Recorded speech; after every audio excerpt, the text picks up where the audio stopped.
আর্জেন্টিনার উইঙ্গার মাতিয়াস সুলেকে কারই বা অচেনা। আগামী বিশ্বকাপে যেতে পারেন ডি মারিয়ার রিপ্লেসমেন্ট হিসেবে। আর সেই সুলের ইউরোপীয় ক্লাব ফুটবলে যার কাছে হাতেখড়ি হয়েছিল, তিনি এখন বাংলাদেশ জাতীয় ফুটবল দলের সহকারী কোচের দায়িত্বে। ক্রিস্টিয়ানো রোনালদোর সাবেক ক্লাব জুভেন্টাসের অনূর্ধ্ব 23 দলের দায়িত্ব পালন করা মার্কো বোনোফিজিলিও এখন হামজাদের কোচ, যার হাত ধরে বর্তমান জুভেন্টাসের একাধিক ফুটবলার মাঠ মাতাচ্ছেন। দেশের ক্রীড়াঙ্গনের সবচেয়ে বড় খবর এখন এটাই, মার্কো বোনোফিজিলিওর মতো একজন মাস্টারমাইন্ডকে পেয়েছে এদেশের ফুটবল। থমাস ডুলি প্রধান কোচ হওয়ার পর সহকারী কোচ কে হচ্ছেন তা নিয়ে বেশ আলোচনা চলছিল।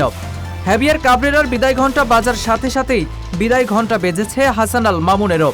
তাই সবার কৌতূহল ছিল কার হাতে যাচ্ছে সহকারী কোচের দায়িত্ব। শেষ মুহূর্তে বাফুফের চমক হিসেবে এই মাস্টারমাইন্ড কোচকে নিয়ে আসে বাংলাদেশ ফুটবল ফেডারেশন। ডুলির সঙ্গে যোগ দিচ্ছেন মার্কো বোনোফিজিলিও। গায়ানা জাতীয় দলের সহকারী কোচের দায়িত্ব পালন করেছিলেন এই কানাডিয়ান। তবে তার কোচিং ক্যারিয়ার শুরু ইতালির চতুর্থ বিভাগ থেকে। সেখান থেকে ধাপে ধাপে উঠে এসে দায়িত্ব পালন করেছেন জুভেন্টাস অনূর্ধ্ব 23 দলের, যেখানে খুব কাছ থেকে দেখেছেন ক্রিস্টিয়ানো রোনালদোকে। অর্থাৎ রোনালদোকে সামনে থেকে দেখার সেই অভিজ্ঞতা কাজে আসবে বাংলাদেশ ফুটবলের জন্য। শুধু তাই নয়, আগামী বিশ্ব ফুটবলের তারা হবেন তরুণের ডেরায় বসে এমন অনেক তারকা তৈরি করেছেন মার্কো বোনোফিজিলিও। সব মিলিয়ে একটা পাকা জহুরি ডুলির সহকারী কোচ হিসেবে থাকছেন তিনি।